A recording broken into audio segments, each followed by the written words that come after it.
कृष्ण हरी. मी अजय महाराज बारसकर. 2-3 दिवसापूर्वी मी या ठिकाणी पत्रकार परिषद घेतली आणि मनोज जरांगे यांच्या सामाजिक मराठा आरक्षणाच्या आंदोलनाच्या प्रश्नावरून त्यांच्यावर काही आक्षेप घेतले, त्यांना काही प्रश्न विचारले, त्यांच्या समोर काही तथ्य मांडली. आणि असं असताना मनोज जरांगे यांनी मला मी मांडलेल्या या सगळ्या मीडियाच्या माध्यमावर मांडलेल्या कोणत्याही प्रश्नाची उत्तरं दिलेली नाहीत. मी त्यांच्यावर कोणतेही व्यक्तिगत आरोप केले नव्हते, काहीही केलं नव्हतं. मी त्यांना मराठा आरक्षण संबंधाने प्रश्न विचारले. आपण वारंवार भूमिका बदलता, आपण पलटी मारता. ज्या मुद्द्यावर समाजाने आपलं नेतृत्व मान्य केलं ते पारदर्शकपणा, तो पारदर्शकपणा आपण गमावलेला आहे. आपला अभ्यास कमी आहे, कायद्याचं ज्ञान कमी आहे. या सगळ्या मुद्द्यावर त्यांना मी काही प्रश्न विचारले. याबरोबर मी त्यांना प्रश्न विचारला की आपल्या जिल्ह्यातील वामनराव वाळेकर, परशुराम खुने यांनी आपल्यावर आरोप केले की जरांगे हा खोटं बोलतो, जरांगे हा फसवतो. नारायणगडावर भगवा झेंडा नावाचे सांगून आमच्या पोरांना नेलं आणि त्यांच्यावर न्यायालयामध्ये हल्ला करायला लावला. 5 वर्षाची शिक्षा झाली. जरांगेमुळे आमचं घर, आता मराठ्यांची घरं उद्ध्वस्त झाली. त्यांच्या मुलांनी आरोप आल्यानंतर सांगितलं की जरांगेंचं आंदोलन लावू नका, हे आंदोलन भरकटलेले चुकीचे. हे माझे आरोप नव्हते. हे सगळेच्या सगळे आरोप त्यांच्या 20 वर्षाच्या सहकार्याने केलेले होते. असे प्रश्न मी विचारल्यानंतर आणि अधिकार मला विचारण्याचा, मी 2006 पासून मराठा समाजाला आरक्षण मिळावं यासाठी कार्यरत आहे. पिटिशन केली, आंदोलन केली, अनेक काही गोष्टी केल्या. मी मराठा समाजाचा आहे, मला तो पूर्ण अधिकार आहे.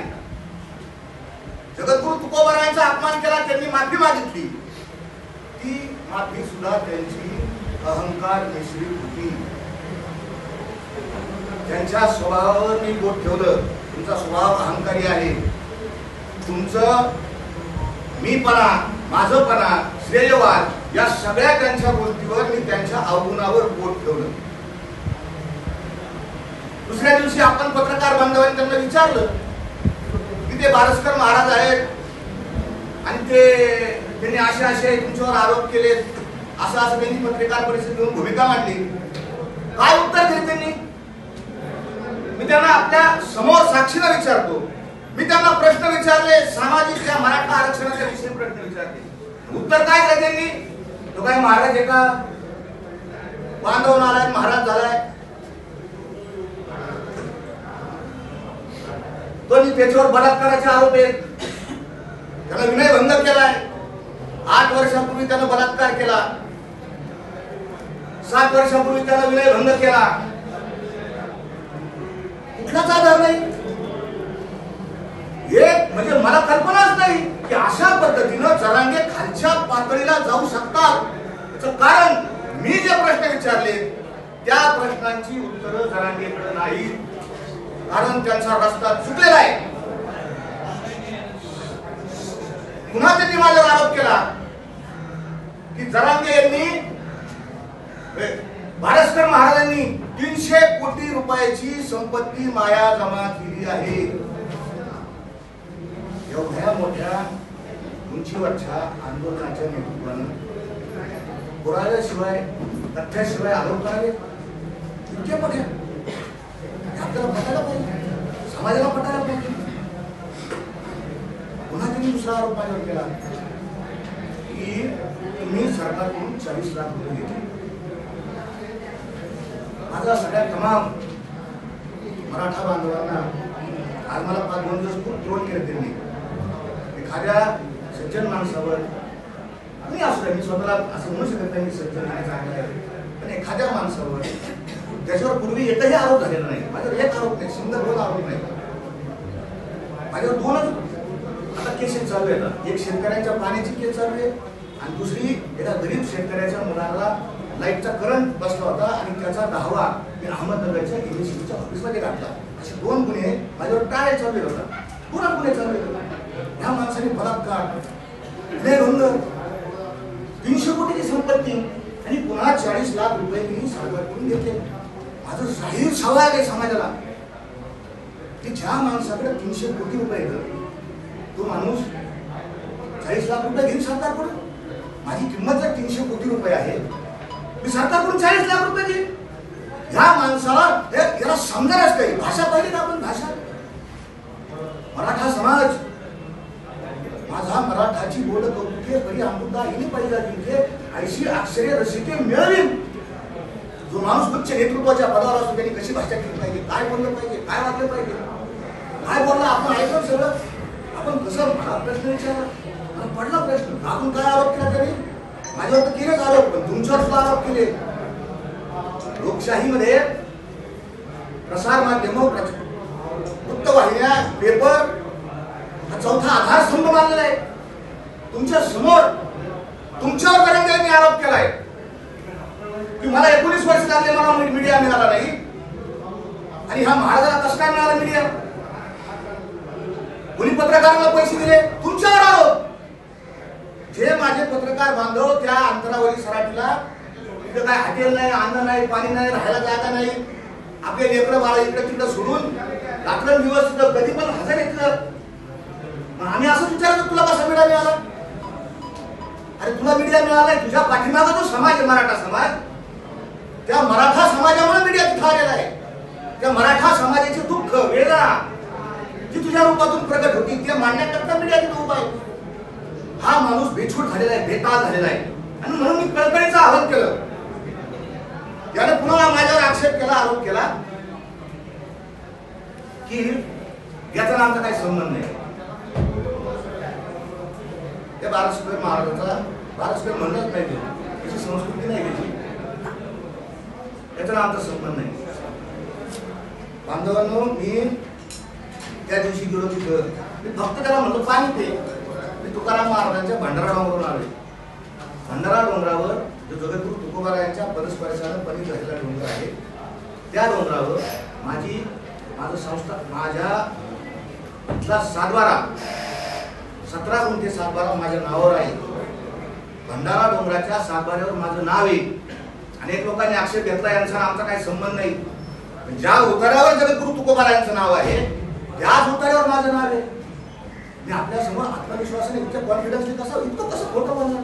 आमचा काही याचा काही संबंध नाही. आणि अशा पद्धतीने या जरांगेंनी आरोप केल्याचा आमचा काही संबंध नाही. माझं आपल्या माध्यमातून सगळ्या समाजाला सांगणं आहे की यांनी मला बोलवलेलं आहे, मी तिथे गेलेलो नाही. माझ्याकडे पुरावे येतील, ते पुरावा मी तुमच्या समोर सादर करणार आहे. ज्या दिवशी अपमान झाला, सगळ्या लोकांना शिव्या दिल्या आणि शेवटी तुकोबारायांना हा माणूस संतन फंत म्हणला, आपण सहन कसं करता? माझी देहू संस्थांच्या लोकांना विनंती आहे. ठीक आहे, माझा आपल्या संस्थांचा त्या याचा संबंध नाही, काय नाही, तिथल्या आर्थिक व्यवहाराचा संबंध नाही, तिथल्या कसला निर्णय घेण्याच्या प्रक्रियेचा संबंध नाही. परंतु आपण कसं समर्थन करू शकता? जगद्गुरु तुकोबारायांचे अभंग या जरांगेंच्या सांगण्यावरून बदलले जातात. केवळ हा म्हणायचं मी पण मराठा आहे, मराठीला आरक्षण मिळावं असं मलाही वाटतं. आम्ही रात्रंदिवस व्यक्त केलेले आहेत. जरांगेंनी जो आरोप केलाय त्या आरोपाचं खंडन करताना मी असं खंडनच करत नाही, मी पुरावा देणार आहे. मला तिथं बोलवलेले जरांगेंच्या आसपास जी कोर कमिटी आहे, ती टीम आहे, ते सहकारी आहेत, त्यांनी हा प्रकार पाहिला. आणि कुणालाच, कोणत्याही सज्जन, कोणत्याही सभ्य, कोणत्याही विवेकी, कोणत्याही प्रज्ञावान माणसाला जरांगे यांची भाषा, जरांगे यांनी केलेले बेछूट आरोप, त्या दिवशी त्या स्टेजवर शिवाजी महाराजांच्या पुतळ्याच्या खाली दिलेल्या शिव्या कोणालाही सहन करू शकत नाही. ही आपली संस्कृती नाही, आपली भाषा नाही. हे त्यांना वाईट वाटतं सगळ्या लोकांना. जरांगेंच्या बरोबर जे काम करतात ते गावकरी असतील, त्यांचे सहकारी असतील, त्यांनी मला फोन केला आणि त्यांनी सांगितलं, महाराज काचा जो प्रकार झाला तो प्रकार, त्याबद्दल आम्ही सगळे गावकरी, या आंदोलनाची टीम आपली माफी मागतो. माझ्याकडे पुरावा आहे, मी बिगर पुराव्याचं बोलणार नाही. मी आवाहन केलं वारंवार की जरांगेंनी पुरावे द्यावे. मी आपल्याला त्यांचा आलेला फोन, मी त्यांना विनंती केली, मला आता माझ्या अस्तित्वाचा प्रश्न झाला ना. लोक आज समाज माध्यमावर माझ्यावर अतिशय भयानक खालच्या रीतीनं, कालपर्यंत मी तुमच्याकडे प्रेस व्हायच्या आधी मी खूप चांगला होतो. मी सत्य सांगितलं समाजाला, आणि मी सत्य सांगायची, सत्याची किंमत फारच असते. आज अशी परिस्थिती आहे की आमच्या सगळ्या घरच्यांना कसं जगायचं, कसं वागायचं, हा माझा सगळ्या समाजाला प्रश्न आहे. चांगली माणसं राजकारणात काय येत नाही, काय येत नाही, चिंतन आटलं हे कारण आहे. कशाला घाणीत जायचं, कशाला चिखलात जायचं, कशाला सत्य सांगायला जायचं. मी आपल्या समोर तो पुरावा मांडतो की हे जे सगळे सहकारी आहेत त्यांचे, त्या सहकार्यांनी मला स्वतःहून फोन केला आणि ते काय म्हणाले,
तुम्हाला पाठवून देतो मी सगळे. महाराज हा फोन पण कोणाचा होता, कोणाचा आलेला होता? तुम्ही म्हणाले की जरांगेंचे ते सहकारी आहेत, तर ते कोण आहे? हा जो फोन त्यांच्याबरोबर असलेले डॉक्टर तारक, त्यांच्याबरोबर असलेले सरपंच तारक, श्रीराम भाऊ, संजू भाऊ, अनेक लोक सगळेजण बसले होते. आणि त्या टीमने असा गोल सगळ्यांकडे राहून दिला आणि माझी आणि यादव सरांची त्यांना स्वतंत्र फोन केला, त्यांची स्वतंत्र माफी. मी त्यांना म्हणलं तुम्ही आमची इथं माफी मागता फोनवर, आमचा अपमान, आमचं जे आहे कोबारा असेल किंवा काय जे झालं असेल ते कुठं झाले, समाज माध्यमावर झालं, चॅनेलवर झालं, असं कसं आमचं नुकसान भरून. ते म्हणजे आम्ही सगळं बाईट करतो, फेसबुकवर टाकतो, आपण ऐकले. माझा प्रश्न असा आहे, मी आपल्यासमोर पुरावा दिला आणि माझ्याकडं मला कालच सांगितलं की मला शंका आल्याबरोबर मी पुरावे जमा करायला सुरुवात केली. कारण मी वकील, तसं मी महाराज आहे ना, वकील सुद्धा आहे. मला शंका आली आणि तुम्हाला सांगतो, आम्हाला पुन्हा काय म्हणले ते, महाराज तुमची गरज आहे, तुमची गरज आहे, आम्ही तुम्हाला बोलवलंय, तुम्ही या आंदोलनाला दिशा देणं गरजेचं आहे, मनोज दादाचे प्राण वाचवणं गरजेचं आहे. तुम्ही परत या, तुम्ही परत या, तुम्ही परत या. आमचा अपमान आम्ही गिळून आम्ही परत गेलो तिथं. दुसऱ्या दिवशी परत गेलो आम्ही तिथं. चला कशासाठी गेलो आम्ही, समाजासाठी गेलो. तिथे गेल्यानंतर हा हेकड माणूस त्यांनी पाहिलं, त्याचं कसं आहे, सारखे सारखे गणित बदलत राहतात डोक्यामध्ये. आणि पुन्हा त्या माणसानं त्याच्या आधीच मला सांगतो, आमची वाट पाहत थांबली, सगळी टीम गावात वाट पाहत थांबली. आम्ही 4 वाजता तिथे गेलो. 4 वाजता एका घरामध्ये सगळी टीम बसलेली होती, सगळे सहकारी बसले होते, एसडीएम बसले होते, प्रांत बसलेले होते, तिथं तहसीलदार बसले होते, DYSP बसले होते आणि हे सगळे बसलेले असताना आमची मीटिंग झाली. आता वर जाऊन त्यांना काय सांगायचं आणि कशा पद्धतीने उपोषण थांबायचं, त्यांचा जीव वाचवायचा या मुद्द्यावर चर्चा झाली. त्याची सगळी रेकॉर्डिंग माझ्याकडे, कुणी म्हणू शकत नाही, फोटो आहेत माझ्याकडे, व्हिडिओ काढलेले आहेत, सगळ्यांनीच काढलेले आहेत तिथं. कारण कोणाच्या अंगावर येऊ नये म्हणून सगळे तिथे एक वकील होता, त्या वकिलांनी सगळे पॉईंट घेऊन काढले आणि सगळेजण स्टेजवर गेले आणि पुन्हा मनोज दादांनी काय सांगितलं, हे का ते असं करतात. माझ्याकडे त्यांची सुद्धा रेकॉर्डिंग आहे मनोज दादांची. दादा म्हणून आता मला ते सांगितलं तुम्ही संयमित पत्रकार परिषद घ्या, तुम्ही आक्रमक बोलता, त्यांची रेकॉर्डिंग माझ्याकडे, मी तुम्हाला योग्य वेळी ऐकून दाखवीन. काय माझा उद्देश हो, ह्या माणसाला माझं काय दुश्मन आहे का, हिने माझं काय घर वाटलं केलं काय केलं, अशा असंख्य शेकड्यांनी पुरावा माझ्याकडे येतो. मी तुमच्याकडे सादर केलं. मला एकच सांगा, आम्ही इतक्या दिवस थांबलो फक्त समाजाचं नुकसान होऊ नये. मी मराठा आहे, मला माहिती चळवळ किती दिवसांनी उभं राहते, किती दिवसांनी यश येतं, परंतु ह्या माणसाची जी अक्कल शून्यता आहे. आम्ही काय आरोप केले होते, आमचा जो आरोप होता ह्या माणसावर तो अपारदर्शकतेचा होता. हे कसं चॅनेल लावलं, लोकांनी का डोक्यावर घेतलं, सगळ्या मिटिंग. मग मी प्रश्न विचारला ना, लोणावळ्यामध्ये तुम्ही बंद दाराच्या आत का मिटिंग घेतली, का सरकारी उच्चस्तरीय सरकारी अधिकारी का मिटिंग घेतली. काल परवा दिवशी आपण कोणीतरी विचारलं चॅनेलवाल्यांनी, काय उत्तर दिलं होतं, घरांनी काय उत्तर दिलं माहिती का, बंद दाराच्या आत का मिटिंग घेतली. ते मला गार वाजत होतं. तुला लाग रक्कम नाही आला मग गार वाजत होतं, हा म्हणजे अंगावर 24 तास जोडत असतं ते न्यायचं ना, गार वाजत होतं. हजारो मराठा तरुण लोणावळ्यामध्ये वाशीमध्ये बाहेर झोपलेले आहेत ना, त्यांना नाही गार वाजत, त्यांना नाही गार वाजत, त्यांना नाही गार वाजतं. तू उत्तर आहे त्याचं, आपल्याकडे रेकॉर्डेड आहे, तू उत्तर गार वाजत होतं. मग गार वाजत असताना ठीक आहे, गार वाजत होतं, मीडियावाले का आत नाही गेले. तुम्हाला लोणावळ्याच्या त्या बंद बंगल्यामध्ये तुम्ही आज काय चर्चा केली, काय डील झाली, काय डील झाली उत्तर द्यावं लागेल. 36 तास वाशीमध्ये तुम्ही थांबला. जसा एखादा नवरदेव एखाद्या गावात पारावर एखादा नवरदेव येतो आणि मला घड्याळच पाहिजे, मुलींना सर्व कपडाच पाहिजे, गाडीच पाहिजे, उसून बसतो, कपडेच नाही घालणार, हेच नाही, उसून बसला.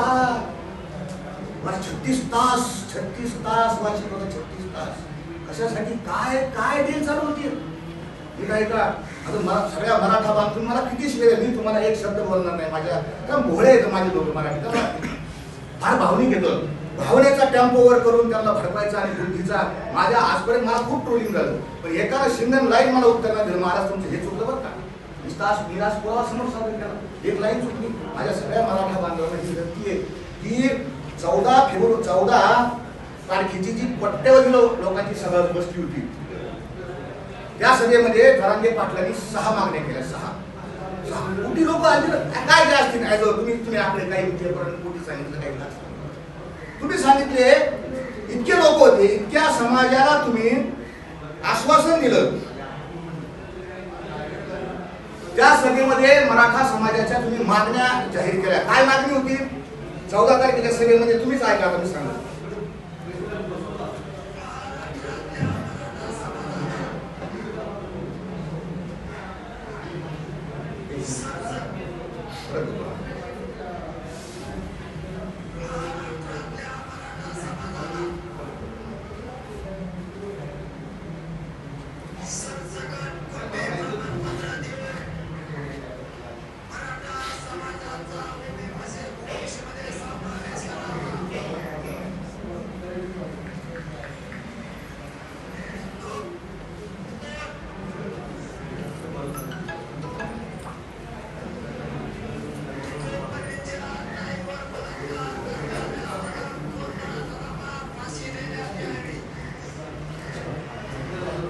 बोलतो मी. त्या अंतरवालीतल्या 14 तारखेच्या प्रचंड मोठ्या सभेमध्ये यांनी सांगितलं की आमची मूळ मागणी मराठा समाजाला, काय शब्द वापरते मी, सर सकट, आपण पत्रकार बांधव याची साक्षीदार आहात, मीडिया साक्षीदार आहे. लोणावळ्याच्या सभेमध्ये आतमध्ये जी गुप्त मीटिंग झाली ना बंद दाराच्या आत, त्याच्यामध्ये सरसकट शब्द सोडून दिला. भाषण करायला आले परत तिथं आणि भाषणात बोलता बोलता रेकॉर्डेड आहे, बारीक माझ्या मराठा समाजाला बारीक पहा, बोलताना सांगितलं की आपल्याला सर एवढं बोलले, लक्षात आलं अरे खतम हो गया मामला. सर सकट नाही म्हणले, सगळे स्वैर्याचा आपल्याला कायदा झाला पाहिजे. आंतरवालीतून निघाले सरसकट साठी आणि लोणावळ्यात आल्यानंतर मागणी बदलली, सगळी सोयरी. अहो जरांगे पाटील, असं काय झालं की तुम्ही सरसकट शब्द सोडला? काय झालं समाजाला सांगा ना तुम्ही, काय झालं? जो ड्राफ्ट आम्ही 18 तारखेला तुम्हाला तिथे दिलता, तो ड्राफ्ट तुम्ही तिथं वाशी स्वीकारला, गुलाल लावला, पुढे नाही 10 तारखेच्या तुम्ही का सोडली ती मागणी? दुसरी मागणी त्यांनी केली, कोपर्डीच्या ताईच्या जे आहेत ते आरोपी त्यांना फाशी झाली पाहिजे, फाशी झाली पाहिजे. ही मागणी कोणाकडे करावी? नाहीतर न्यायालयामध्ये प्रलंबित आहे. मग हे सरकारला मागणी करावी. कायद्याचं ज्ञान नेतृत्वाला असलं पाहिजे का नाही? कोणाला मागणी करावी? सरकारला फाशी द्या. सरकार काय पत्र काढीन का? या आरोपीला फाशी द्या. फाशी द्यायचं सही कोण करेल? न्यायालय करेल. आखलीचा तपास नाही, बिलकुल नाही. पुढे जाऊन सांगतो मी, नेहमी म्हणलो मराठा समाजाचं नुकसान या माणसाने केलंय. मला सांगावंच लागेल, कारण माझ्यावर इतके घाणेरडे आरोप झालेत, अतिशय घाणेरडे आरोप झालेत. काय याची त्या लाखोंच्या 14 तारखेच्या सभेमध्ये काय मागणी होती? तिसरी मागणी आहे का यांची?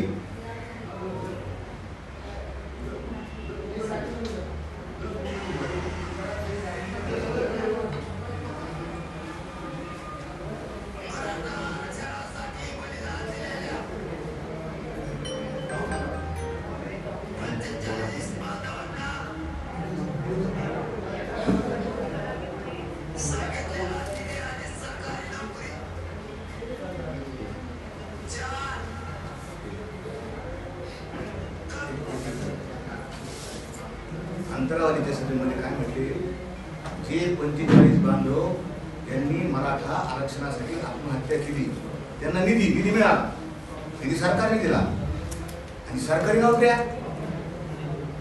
नोकऱ्या वाशीच्या सभेत ही मागणी कुठे गेली? ज्या मराठा समाजाच्या युवकांनी आत्महत्या केल्या त्यांच्या घरातील सदस्यांना सरकारी नोकरी, अंतरावलीच्या सभेत आपण ती मागणी सरकारकडे केली. ती मागणी कशी सुटली? का सोडली? मराठा समाजाने विचार करावा. हे सत्याची लढाई, मी तुमच्या समोर खरं वाचून दाखवलं. तुम्हाला समजत नसेल तर त्याच्यात माझा मग मी काहीच करू शकत नाही. पुढचा एक किती नुकसान आहे मला हे सांगायचं, किती नुकसान आहे या माणसाचं. मागणी काय केली? पुढची मागणी ऐका. अंतरावलीच्या लाखोच्या सभेतील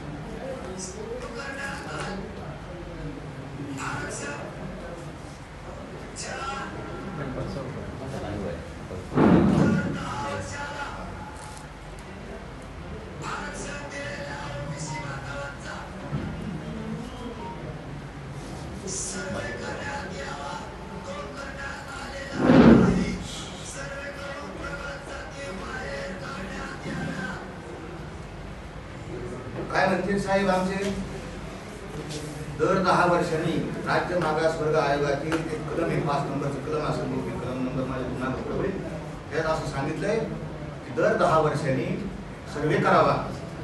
ज्या जाती प्रगत झाल्या असतील त्या जाती आरक्षणातून बाहेर काढाव्या, अशी मागणी जरांगे पाटलांनी केली. 319 जाती येतात कुणबी प्रवर्गामध्ये, 319% 319 जाती येतात. खरं सांगा मला, या 319 जातीमध्ये सगळ्यात प्रगत जात कोणती आहे? कोणती जात प्रगत आहे? तपास जर केला ना, सर्वे जर केला ना, मराठ्यांनो, कुणब्यांनो, पहिलं आपलं आरक्षण जाईल. काय मागणी करतायत? ह्या गोष्टीमुळे आम्ही तळतळून आरक्षण मिळायचं तर राहिलं बाजूला, मागण्यात अशा चालू झाल्या का आरक्षण जाईल अशा खूप येतं, खूप प्रचंड येतं. या सगळ्या गोष्टीला आम्ही कंटाळलो. तुम्हाला तर अजून तर खूप काही सांगायचं. यांच्या 2017च्या मागण्या काय होत्या, 2017ला काय मागणी केली ती माझ्यावर आरोप करतात ते तुमचा काय संबंध, तुमचा काय संबंध. 2017 साली 42-55 2017 माननीय नामदार उच्च न्यायालयामध्ये पिटिशन दाखल केलं आणि त्याच्यावरूनच गायकवाड कमिशन निर्माण झालं. आणि हे साहेब बघा 2017-18 साष्टा पिंपळगाव यांची मागणी काय आहे.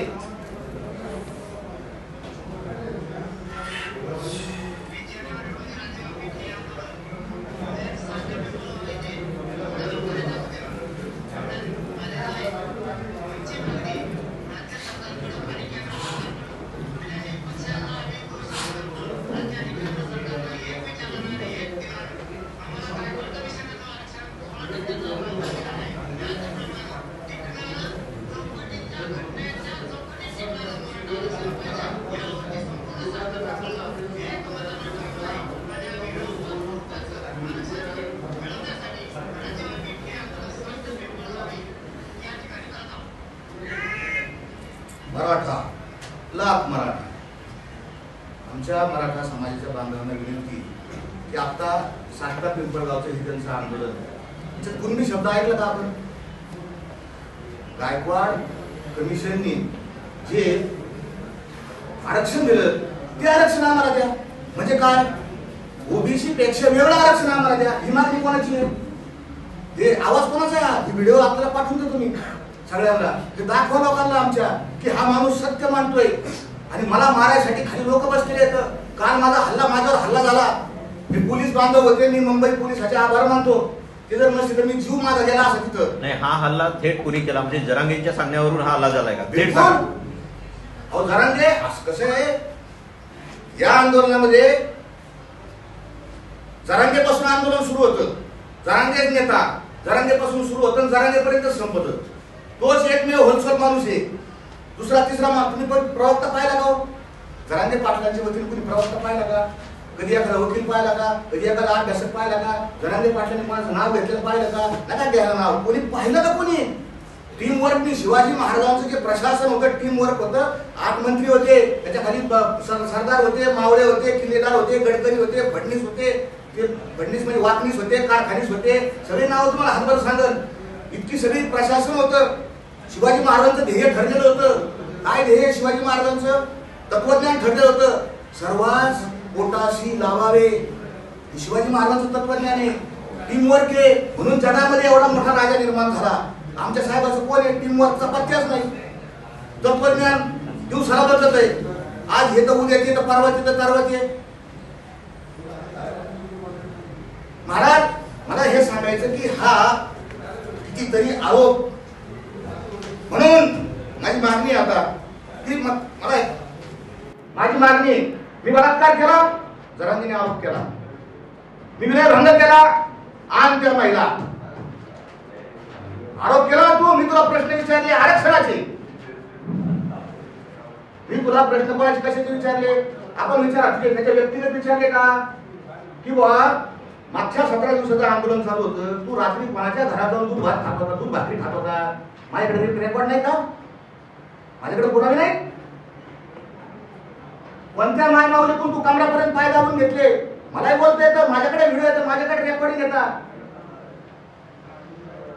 कोणाला तू आंबडचा आमदार बनव, कोणत्या माता माऊलीला तू आंबडचा आमदार बनवायचे शब्द दिलाय? मला माहिती जरांगे, पण आमची संस्कृती ती नाही. आमची संस्कृती ती नाहीये. आम्ही सामाजिक प्रश्नावर आवाज उठवला. बिल काय झाली आम्हाला माहिती आहे. कसे ढंपर आले तुमच्या पाहुण्याच्या दारात, 45 हे टिप्पर जे आले, वाळू काढायचे रोडर आले, कोण पैसे आले, 3 महिन्यात आले. तपास करा. मी जाणार आहे इन्कम टॅक्स कडे, मी जाणार आहे. ईडी कडे जात असेल तर ते बरं होईल, पण ईडी कडे गेलं म्हणजे भाजपचा माणूस आहे. इन्कम टॅक्स कडे जाऊ, कलेक्टर कडे जाऊ, पोलिसाकडे जाऊ, हे बघा रातोरात एखाद्या माणसाकडे एवढे पैसे कसे येते? कितीतरी आरोप तुम्हाला सांगण्यासारखे येतं. यादी मला इतके वाळूचा धंदा चालतो. तहसीलदार साहेब, एसडीएम साहेब, तुम्ही इतके घाबरलेले, इतके बेदरलेले आहात. एका गाडीवर नंबर नाही, धंदे चालू येत. दमनची दारू आणली, ट्रकमधून उडी मारली, कोणाला गुतवलं, माझ्यावर आरोप केले. संभाजी राजांच्या नावाखाली पैसे खाल्ले आणि तुझ्यावर 420चा गुन्हा दाखल आहे पुण्याच्या डिस्ट्रिक्ट कोर्टात. जरांगे सुटणार नाही तू. केले कर्म झाले, तिची भोगा आले, उपजले, मेले, आयुष्य किती. मी चुकलो तर मी माझा जाईन. तुझ्यावर 420चा गुन्हा आहे. हिम्मत असेल तर माझ्यावर डिफॉर्मेशनचे आरोप संहिता दावा कर. हे तुला मी आता बोललो ना, हे सगळे पुरावे मी कोर्टात सादर करीन. मला कोणाची इज्जत घालायची नाही. आम्ही तुला प्रश्न सामाजिक चळवळीचे विचारले होते, तू आमच्या घरापर्यंत आला. आम्हाला माहित नाही कोणाचं कुटुंब इथं 5 स्टार मुंबईला मोर्चा आल्यानंतर कोणाचं कुटुंब 5 स्टार हॉटेलमध्ये राहिलं. माझ्याकडे व्हिडिओ नाही, मला जायचं नाही कोणाच्या कुटुंबापर्यंत. सगळे पुरावे माझ्याकडे येतं. तू काय मला सामान्य माणूस आम्ही तुकोबरायचे वार करीत ना. तुमची आत्ता रेकॉर्डिंग ऐकली ना, असे 50-100 रेकॉर्डिंग यायचे माझ्याकडे येतात. दुसरा त्याच्यावर आरोप आम्ही केला 23 डिसेंबरचा. कोणाच्या सांगण्यावरून तू आंदोलन 20 जानेवारीला नेलं. वाचलं सगळं. 16 तारखेचं जे होतं 10 तारखेला कोणाच्या सांगण्यावरून उपोषणाला बसला. तू अपारदर्शक आहेस, तुझ्याकडे अभ्यास नाही, तू विश्वास पात्रता गमावली, पलटी मारली. तू जा कोर्टात माझ्यावर डिफॉर्मेशन कर, सगळे पुरावे देईन. आझाद मैदानात जायचं म्हणजे जायचं. आरक्षण नाही मिळालं तरी जायचं. आणि आरक्षण बोला पत्रकार साहेब, तुम्ही साक्षीला होते ना, मिळालं तरी जायचं. कोणाची शब्द येतं? का पलटी आणली? का पलटी आणली? तुझ्यावर विश्वास नाही आमचा, जरांनी विश्वास नाही माझा तरी नाही. उद्या आता हा म्हणतो हे षडयंत्र ट्रॅप. मी ट्रॅपचा अर्थ तुम्हाला काय सांगितलं? ट्रॅप कोण घालतं? अँटी करप्शन ट्रॅप घालते. कोण ट्रॅप घालतं? Anti corruption. कोणावर घालते? ज्यांनी काळा धंदा केला, काळे पैसे कमवले, त्याच्यावर ट्रॅप घालते. तू काळा धंदा केला ना, काय केलं? ट्रॅप काय? याच्यात काय मी आपल्या समोर मांडलं? काय ट्रॅप घ्यायचे म्हणजे? तथ्य सत्य आहे.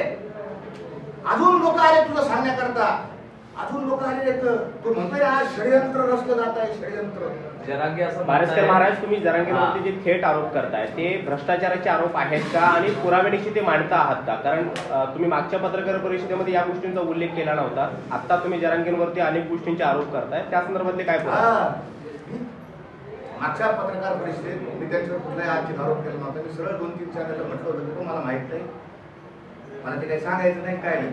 माझी विनंती, माझी विनंती आहे, माझी मागणी, त्याच्यातली माझी संभवकारी माझी मागणी आणि आव्हाने. माझ्यावर आरोप केले, व्यक्तिगत आरोप केले, बलात्कार, विनयभंग, 300 कोटी 40 लाख रुपये घेतले, असे आरोप केले. मी नार्को ॲनालिसिस, ब्रेन मॅपिंग आणि लाय डिटेक्टर या तीनही चाचण्याला तुमच्या समोर जायला तयार आहे. आणि मी जरांगेवर जे आरोप केले, तुम्ही ज्या डील केल्या, जे जे काही आरोप केले, तुम्हाला आव्हान आहे. तुम्ही सुद्धा पारदर्शकतेचा तुम्ही सांगता मी पारदर्शक आहे, पारदर्शक आहे, पारदर्शक आहे. तुम्ही पण यावं. तुमच्यावर आरोप केले जात आहेत आणि तुम्ही सुद्धा नार्को ॲनालिसिस, ब्रेन मॅपिंग आणि लाय डिटेक्टर या तीनही चाचण्या कराव्यात. मी तुमच्याशी, तुम्ही माझ्यावर आरोप केले तसे मी तुमच्यावर आरोप केले. मी कधी तयार आहे. तुम्ही सुद्धा या नार्को आणि या सगळ्या चाचण्या कराव्यात. जरांगे पाटील म्हणतायत आपल्या बोलण्याला फारसं महत्व देण्यासाठी देऊ नये किंवा काय नाही असं ते म्हणतायत. का म्हणतात ते असं? माझ्या बोलण्याला महत्व देऊ नये? मी त्यांना प्रश्न विचारतो ना आपल्या समोर साहेब, म्हणजे माझ्या बोलण्याला मला काही किंमत नाही का? मी मगाशी सांगितलं ज्या पिटिशनमुळे गायकवाड कमिशन अस्तित्वात आला, ते पिटिशनची कॉपी आपल्याला देतो. ते पिटिशन आपण केलं आणि त्या पिटिशनवर गायकवाड कमिशनचं आरक्षण आहे ते ऐकून दाखवलं तुम्हाला.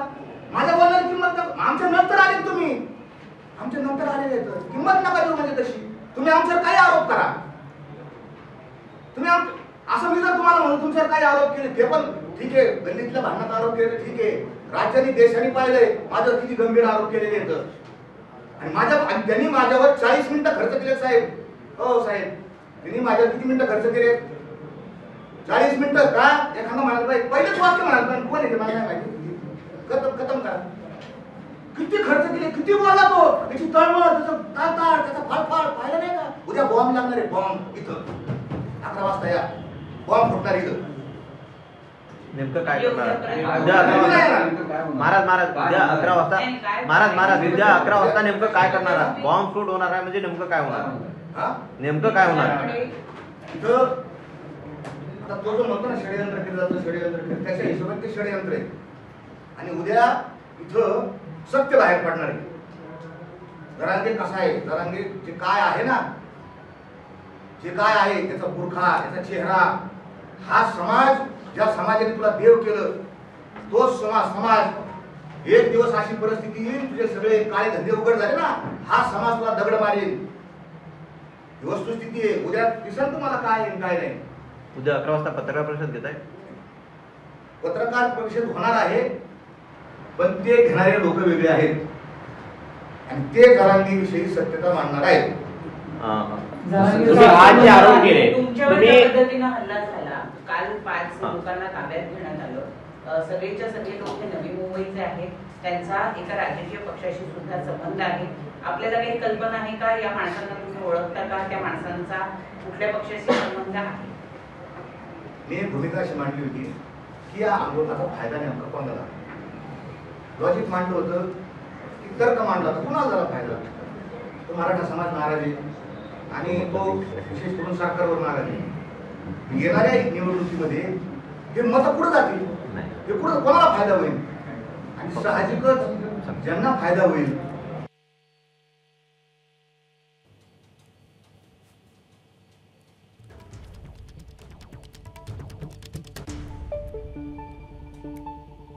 लोक राजकीय पक्षाचे येतो. त्यांनी काही दिवसांपूर्वी राजीनामा दिला. असं त्यांनी इथं आले माझ्याकडे की मला चर्चा करायची, आमचे सहकारी काही पोलीस होते, चर्चा झाली त्यांचं. का जरांगे साहेब तुम्ही उत्तर द्यायला का मारता बरं? बरं तुम्हाला मारायचं तुम्ही आहो, तुम्ही एक काम करा, समोर या, इथं तुम्ही बसा, इथं मी बसतो, इथं आपण दोघं बसू. आणि जर मी चुकलो, माझ्याकडचे पुरावे तथ्यही नसले तर तुम्ही, मी इथं फाशी घेऊन मरतो माझा एकटा. काही तुम्ही सांगता, समाज सांगता की शिक्षा नाक घासून माफी मागून समाजाची, पण जरांगे तुम्ही या. हे आंदोलन भयकेलं आहे. अरे म्हाताऱ्या माणसाला रस्त्यावर आणून बसा, तुझ्या मागे तरुण यायला ना. का लोक कमी झाले? अंतरावलीची जी सभा, लाखोंची सभा होती, ती सभा कमी झाली बीडला. आपल्या सगळ्यांना माहिती, पत्रकार बांधवांना, शून्य लोकांना माहिती, वाशीमध्ये किती लोक होते, पोलिसांना आकडा माहिती, खरा किती लोक होता. पण कसं आहे आता मराठा समाज एवढे लाख लोक आलते, तेवढे लाख लोक आलते, ठीक आहे, आम्हालाही बरं वाटतं, कारण मराठा समाजाला मोठं बरं वाटतं. खरं आमच्या कारणात त्याला माहिती किती लोक आले, किती लोक निघाले होते हे त्यालाही माहिती. किती लोक आले, कमी झाली, तरुण येत नाहीत. मी जी मांडणी केली, प्रचंड ट्रोलिंग झालं, पण त्याबरोबर प्रचंड समर्थन सुद्धा मला मराठा समाजातून आलं. महाराज, विवेकी भूमिका आम्ही तुमच्या बरोबर आहोत. अनेक रेकॉर्डिंग आले, मला अनेक फोन आले, अनेक धमके आले. आणि हे जे आहे पर्टिक्युलर, अहो मी त्या पक्षात का 20 वर्ष त्या मोठ्या साहेबाचा प्रचार केला. मी 20 वर्ष नगरमध्ये दादा जाऊन विचारा, माझी विनंती आहे, विचारा. 20 वर्ष तुमचं काम केलं, भाजपच्या विरोधात आमचा संघर्ष आहे, शिवसेनेच्या विरोधात संघर्ष आहे, आणि तुम्ही आम्हाला माणसं मारायला पाठवता. हे भरले का तुम्ही आम्हाला? तुमचा पाठिंबा आहे त्यांना, कारण तुम्हाला फायदा भेटतो. बारस्कर महाराज, 2-3 प्रश्नांची तुमच्याकडून उत्तर हवी आहेत. एक तर तुम्ही देहू संस्थानाचा जो काही मागच्या वेळी उल्लेख केलेला होता, त्यावरती आता देहू संस्थानाने जो काही खुलासा केलाय की देहू संस्थानाचा आणि बारस्कर महाराजांचा काही एक संबंध नाहीये, त्यावरती तुम्हाला सविस्तर काय सांगायचं आहे? दुसरं, तुम्ही मागच्या वेळी जे काय म्हणाला होता की जरांगेंच्या कोर टीम मध्ये मी 6 महिन्यापासून कार्यरत आहे, तर जरांगेला भेटायला गेल्यानंतर व्यासपीठावरती तुम्ही जी ओळख करून देताय, मी देहूवरून तुकाराम महाराजांचा निरोप घेऊन आलेलो आहे, त्यावरून आक्षेप घेतला जातोय की जर कोर टीम मध्ये असणारा माणूस स्वतःची ओळख अशी का करून देतोय, यावरती तुम्हाला काय सांगायचं? नाही याला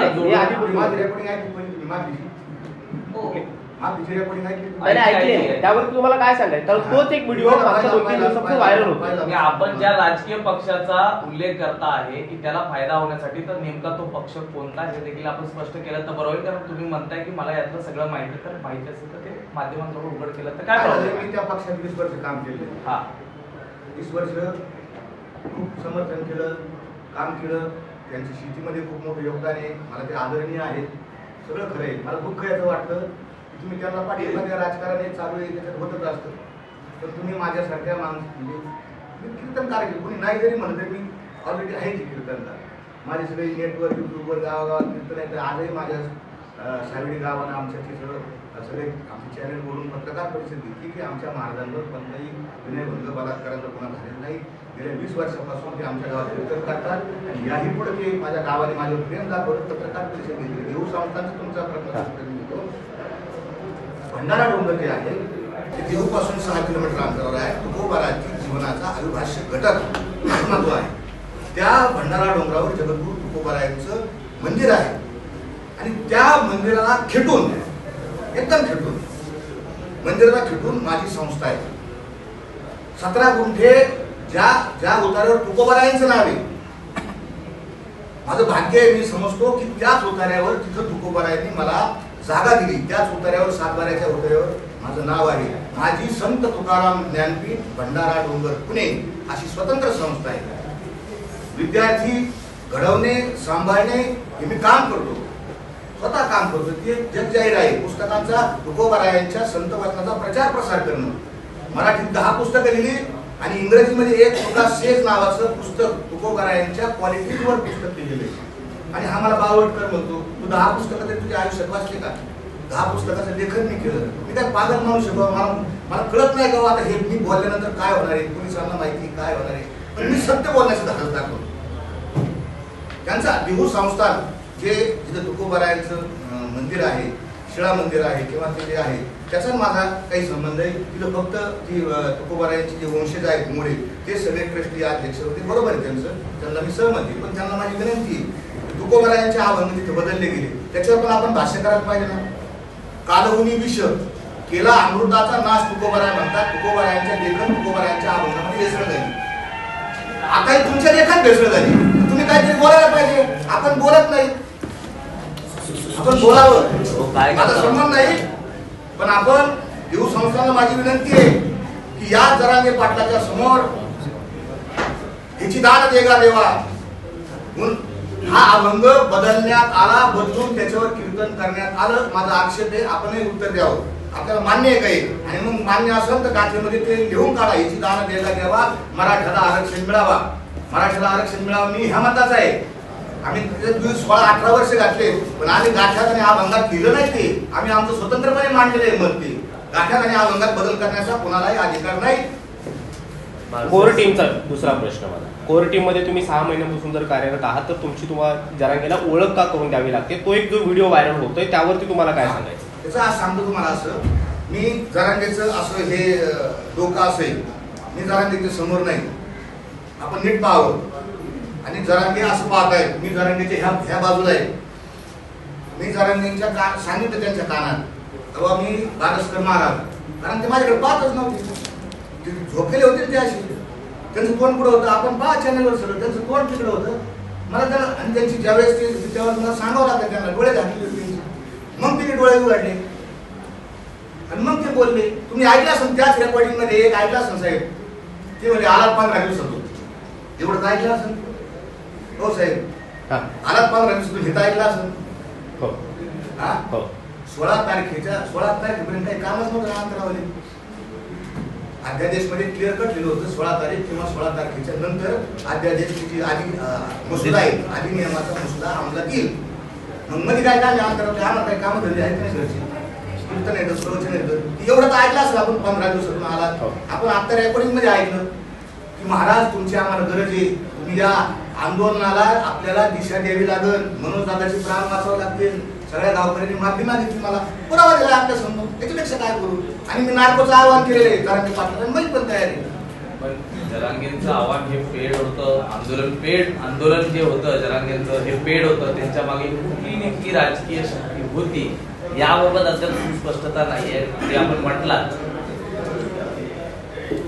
एक गोष्ट अशी आहे की तिथले जे स्थानिक आमदार आहेत त्यांचे आणि यांचे बरेच संबंध होते. आता आहेत तर मला माहित नाही, कारण ते आजच कळलंय का ते त्या दिशेला गेलेले. माहित नाही अजून पुढं काय, पण त्यांचे संबंध होते आणि संबंध असल्यानंतर माणसं त्याप्रमाणे काम करतात असं आहे. माझा तर्क आहे, माझ्याकडे काय हे नाही काय असं. मग आपण तर मागच्या वेळेला असा जे प्रश्न राजेश टोपेंना पण विचारण्यात आला होता, तेव्हा ते असं म्हणाले की माझ्या गावातून ते आंदोलन आणि ती यात्रा जात होती, तसं इतर लोकांना आम्ही जेवण घालतो तसं त्यांनी जेवण घातलं. त्यापेक्षा माझं काही विचार नाही. ते राजकीय उत्तर असतात, राजकीय लोकांचे उत्तर हे राजकीय असतात. त्यांचं बरोबर आहे, त्यांचं आमच्या बऱ्याच लोकांनी जेव घातलं, जे आमदार होते सगळ्यांनी जेव घातलं, परंतु असं काय असू शकत नाही. संबंध असल्यानंतर माणसं गुप्त मिटिंग घेतात, फोन होतो, सगळं होतं. जरांगेंचं असं म्हणणं सगळ्यांनी आहे आरोप केले होते ज्या वेळेला हे आमचे आंदोलन सुरू होतं त्यावेळेला की इतक्या मोठ्या इतक्या गाड्या, इतके हे सगळे JCB, फुलांची उधळण, याच्या सगळ्या गोष्टी होत्या, त्याच्यासाठी पैसा नाही खूप होतो. असं आहे, आता आपल्या लक्षात आलं असं, आता JCB राहिले नाही, आता मोठाले हार फुलं ते राहिले नाही. पाहिले का आपण? पाहिले का? नाही. का नाही? आंदोलनाची ती लोकांच्या लक्षात आलं की गडबड आहे. आणि पहिलं तुम्ही मांडला मुद्दा की सर्वसामान्यांनी ते पाहिले, काही काही गरीब घरातील शेतकऱ्याच्या माय मावल्या छोटे छोटे हार करून घेऊन यायच्या, त्यांचे स्वतःच्या कष्टाचे होते. पण जे एवढे मोठाले हार, मोठाले JCB आणि आमच्याकडे अशा काही हे आहेत, तुम्ही असं करा, हार आणा, JCB आणा, गुलाल आणा, अशा सूचना दिल्या गेल्या. प्रश्न होता, संभाजीराजांचे नाव कसे खाल्ले, ट्रक उडी मारली, एकही गाडी नंबर नाही, हे तुम्ही कोणाबद्दल बोलताय? नक्की जे कार्यकर्ते का ते नार्को टेस्ट मध्ये ना लक्षात खूप येतं माझ्याकडे. काही आधी एका सोनाराला पुण्यातून उचलून आणलं, कुणी आणलं, त्याच्याकडून पैसे घेतले, नार्को टेस्ट केली, काही सरळ बाहेर. तुम्ही जे आरोप केले त्या कधीच्या घटना आहेत सगळ्या? तुम्ही जे आरोप केले आता ते सगळे नार्कोमधूनच बाहेर येते. कधीच्या घटना आहेत? आंदोलन उभं झाल्यानंतर किंवा आंदोलनाच्या आधीच्या घटना आहेत, एवढं तरी क्लिअर करा. लाठीचार्जच्या आधीच्या म्हणता का? आज जे काही तुम्ही आरोप करताय, जे काही आरोप करताय ते आधीचे आहे. काही आंदोलनातले पण आहेत ना. तुमचीच लोक आणि तुमचे सगळे जे आहेत ते समोर आणतील असं त्यांचं म्हणणं आहे. तुमच्या सोबतचीच काही लोक आणि हे सगळे समोर येतील आणि ते स्पष्टता देतील. आळंदी, बँगलोर, संभाजीनगर पासून सगळ्या गोष्टी बाहेर येतील असं त्यांचं म्हणणं आहे. आणि पुढे ते असं म्हणतायत की असल्या भंगार लोकांना मी उत्तरही देत नाही. आळंदी, बँगलोर, माझे आत्ता इथं पोलीस पण येतं, पोलीस प्रशासनाला विनंती की जे कोणी असेल त्यांना आपण बोलवा. 9 वर्षापूर्वी घडलेली घटना आहे, 9 वर्षापूर्वी बोलवा, तपासणी करा. मी तपासाच्या पुढे गेलो तर मी नार्को ब्रेन अनालिसिस आणि लाय डिटेक्टर माझ्या परमिशन शिवाय होत नाही. त्याला परमिशन द्यावं लागते. मी देतो ना परमिशन, घ्या ना माझं. तुमच्या समोर घ्या मीडिया. तेलगी कसा बोलला होता, आपल्या व्हिडिओला युट्यूबवर काढा, कसा तेलगी पोपटावानी बोलला होता, असा पोपटावानी बोलन नार्को केली तर. कार पक्षांतर करण्यात आलेलं आहे, त्याविषयी काय सांगा. आणि त्याच पक्षात पाटील गावच्या महिलेने तुमच्यावर आरोप केलेले आहेत की तुम्ही विनयभंग केलेला आहे, त्याविषयी काय सांगा. कोणा का नाही दाखल केला माझ्यावर? का नाही केला? मग हे मला एक सांगा, माझा असा आरोप आहे की तुम्ही हे परवा का नाही सांगितलं? मी पत्रकार परिषद घेतल्यानंतरच मी इतका वाईट ठरायला लागलो, मी इतका नारायण ठरायला लागलो की जगातले सगळे अपराध मीच केलेले. पत्रकार परिषद घेतल्यानंतर बघ का आधी नाही, आधी आहे का सिंगल स्टेटमेंट ना कोण त्यांनी असं केलं, त्यांनी तसं केलं. अरे कोण ब्लॅकमेलर आहे, कोणाचे पैसे पुढे गेले? माझ्याकडे सगळं आहे, सगळं आहे माझ्याकडे. पण मग बच्चू कडू यांच्याशी तुमचा काही संवाद झाला का? त्या दिवशी परिपत्रक बाहेर काढलं, तुम्हाला पक्षातून काढून टाकण्यात मी नाराज होतो त्यांच्यावर. संकटाच्या वेळी उभं राहायला पाहिजे माणसाने, नाही बस याच्यापेक्षा नाही. जरांगीशी ज्यावेळी सरकारचं शिष्टमंडळ चर्चेसाठी जात होतं त्यावेळी जरांगींनी सचिवांची जात काढली होती असा एक तुम्ही आरोप केलेला होता. तर ते माध्यमांच्या समोर सांगायची नेमका हेतू काय होता आणि त्यावरती तुम्हाला काय म्हणायचं? त्या दिवशी जे काही मी घडलं, ऐकलं, ते पाहिलं, ते आपल्या समोर मांडलं. जातीसाठी भांडण चालले ना. आता आम्ही कसं गेलो असते, कोणते जाती प्रत्येकाला जाती थोडं असल्या भारतामध्ये असलेल्या प्रत्येक माणसाला काही ना काही जाते. त्याच्यामुळे काय असं. आणि त्या ठिकाणी विशेष करून तो वाद आहे. काय झालं, आमच्यावर आरोप केला होता की अमुक सेक्रेटरी तुम्ही त्यांच्याकडे जाऊ नका, ते अशी होते आपलं नाव करणार नाही, ते आमच्या जाती म्हणून त्या दिवशी तुम्ही चर्चा केली असं मी त्या दिवशी म्हणलो. भावनेच्या भरात त्या दिवशी जातीचा उल्लेख केला, पण केला ते आहे तेच मांडलेले आहे. जरांगेच्या उपोषणावेळी तुम्ही पाणी घेऊन गेले होते, त्यावेळेस तुम्ही म्हणणार होता की मी तुकारामाचा आदेश घेऊन आलेलो पाणी घेऊन. तुमचा आदेश म्हणजे काय? तुका म्हणे मग दारिद्र्य रोग जीव वाचवणं संतांचं काय नाही. ज्याचा जीव चांगला आहे, जो मृत्यूच्या याच्यामध्ये टोकापाशी जीव वाचवणे संतांचं काम आहे ना, काही नाही. तेच मी सांगतो, तुकाराम महाराज आदेश आहे ना बाबा, आत्महत्याला तो विषयाचा लोभी, आत्महत्या करू नये. मरण जो मागे गाढवाचा बाळ तुकोबारायचे अभंग येत. मृत्यू हे शरीर फार अमूल्य किमतीचे शरीर आहे, हे शरीर राहिलं पाहिजे, हे शरीर टिकलं पाहिजे. याच्यातून आपल्याला आपला उन्नती, आपला इच्छित आपला जो प्रवास आहे मोक्ष मिळाला पाहिजे असं सांग. म्हणून त्यासाठी आपण आदेश देतो तुकाराम महाराज. तुम्ही या आंदोलनाच्या सगळ्या चळवळीमध्ये आधीपासून सक्रिय आहात. बच्चू कडू हे सुद्धा जरांगेंच्या वारंवार संपर्कात होते, तुम्ही त्यांच्या पक्षाचा एक भाग होता. तर बच्चू कडूंशी तुमचे कशा प्रकारचं कन्व्हर्सेशन होतं, आणि मधल्या काळामध्ये जेव्हा तुम्ही ही भूमिका घेतली की कुणबीच्या संदर्भातली जरांगेंची असलेली भूमिका किंवा तुमची जी काही मागणी आहे त्यावरती बच्चू कडूंशी कधी संपर्क झाला नव्हता किंवा काय बोलू? एबीपी माझा, उघडा डोळे बघा नीट.